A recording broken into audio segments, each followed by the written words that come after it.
大家好啊，我係鄭醫師，歡迎嚟到我哋嘅中醫藥世界啦。今日同大家介紹一味喺嶺南地區十分常見嘅草藥雞骨草。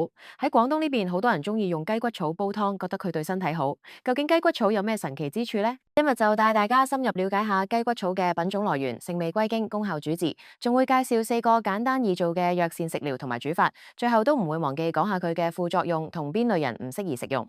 我哋呢個頻道就會介紹唔同嘅中藥功效、藥膳食療及副作用等等。訂閱咗我哋咧，就可以最快知道所有中藥嘅功效啦。另外講解中藥之前，賣少少廣告啊。咁如果喺香港準備想裝修又唔想爛尾或者中伏咧，可以揾 Easy House 噶。佢哋過往完成超過4000個裝修，可以去佢哋網站睇睇，案例拍晒片、拍晒 VR。我屋企咧都係經佢哋完成噶，資料欄放咗佢哋嘅連結。首先講講雞骨草嘅品種來源。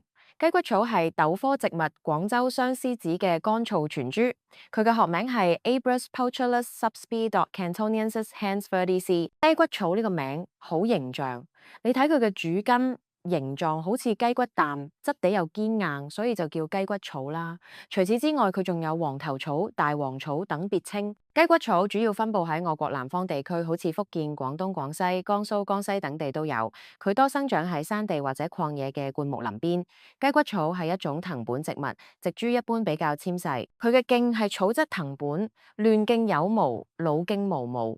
葉為羽狀複葉，小葉呈長圓形或石搗卵狀長圓形，先端鈍或是微粒，基部圓形，花係紫紅色，排成種狀花序。莖果係長圓形扁平，有種子4到5粒。我哋入藥嘅雞骨草通常係將佢嘅全株採收後洗淨曬乾而成。雞骨草最早嘅形態描述出現喺《嶺南採藥錄》呢本古籍裏面，可見佢嘅藥用歷史都好悠久。接落嚟講講雞骨草嘅性味歸經。雞骨草味甘微苦，性涼，歸肝胃經。甘味有補益嘅作用，苦味能瀉能燥，涼性能清熱。歸肝胃經表明佢對肝臟同胃部嘅相關病症有調理作用。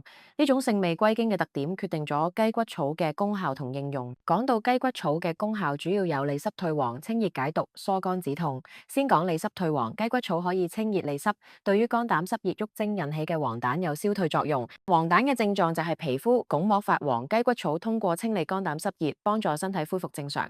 再講清熱解毒，雞骨草具有清熱解毒嘅功效，可用於治療熱毒瘡緊、咽喉腫痛等症狀。譬如話，如果有乳腫痛，即係乳房結塊、紅腫熱痛、破潰後有稠厚嘅膿液流出，伴有怕冷、發熱等全身症狀，相當於急性化膿性乳腺炎，雞骨草就可以發揮作用。最後講疏肝止痛，雞骨草入肝胃經，能夠治療肝氣鬱結引起嘅脅肋部不適，以及胃靠近心窩部位嘅疼痛。好多人因為情緒唔好，導致肝氣不舒，出現脅肋脹痛嘅情況，雞骨草就可以起到一定嘅緩解作用。再講講雞骨草嘅主治病症，雞骨草主要用於治療濕熱黃疸、脅肋不舒、胃患脹痛、乳濁腫痛等。如果係治療濕熱黃疸，雞骨草可以單用，亦可以配伍茵陳、地耳草、田基黃、車前草等藥材一齊用。對於膀胱濕熱引起嘅淋症，即係小便次數增多、淋漓澀痛，雞骨草可以配伍葉下珠、海金沙等。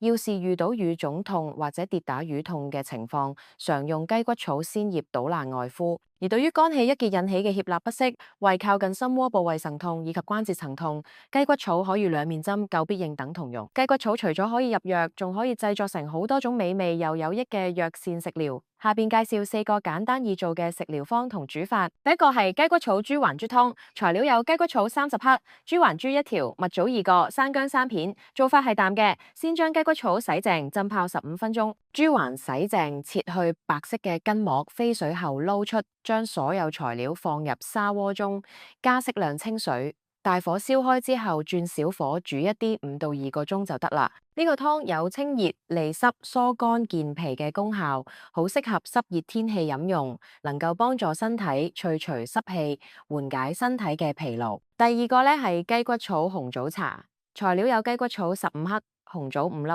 將雞骨草洗淨，紅棗去核，一齊放入茶壺中，用沸水沖泡，焗10到15分鐘就可以飲用。呢個茶有清肝利膽、養血安神嘅功效，適合經常熬夜、肝火旺盛嘅人飲用。第三個係雞骨草燉排骨。材料包括雞骨草20克、排骨250克、枸杞10克、蔥段薑片適量、料酒鹽少少。做法係將排骨洗淨切塊，飛水後撈出。雞骨草洗淨與排骨、枸杞、蔥段薑片、料酒一齊放入燉盅，加適量清水，隔水燉2個鐘，加鹽調味。呢道菜有清熱、解毒、滋陰潤燥嘅功效，適合一家大細食用。第4個係雞骨草瘦肉湯，材料有雞骨草15克、瘦肉150克、茯苓10克、山藥10克。將瘦肉洗淨切塊，飛水後撈出雞骨草、茯苓、山藥洗淨，將所有材料放入鑊中，加適量清水，大火燒開之後轉小火煮1小時。呢個湯有健脾利濕、清肝解毒嘅功效，對於脾胃虛弱、濕氣重嘅人好有幫助。雖然雞骨草有好多好處，但係都有啲副作用同唔適宜食用嘅人群要注意。雞骨草性涼，過量食用嘅話，有可能會導致脾胃虛寒，出現腹痛、腹瀉等症狀。同埋嗰個雞骨草咧有一定嘅毒性，咁雖然毒性唔算強，咁但係如果長期大量服用咧，都可能會對肝臟同腎臟咧造成損傷嘅。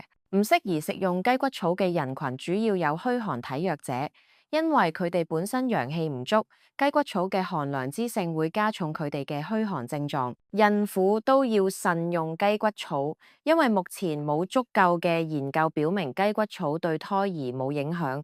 為咗安全起見，最好唔好食用。另外，對豆類植物過敏嘅人咧，都可能對雞骨草過敏，所以都要謹慎使用。好啦，今日關於雞骨草嘅介紹就到呢度啦。希望通過呢個視頻，大家對雞骨草有更全面嘅認識。如果大家想用雞骨草調理身體，最好先諮詢醫生或者中醫師嘅意見，確保安全有效。多謝大家收睇。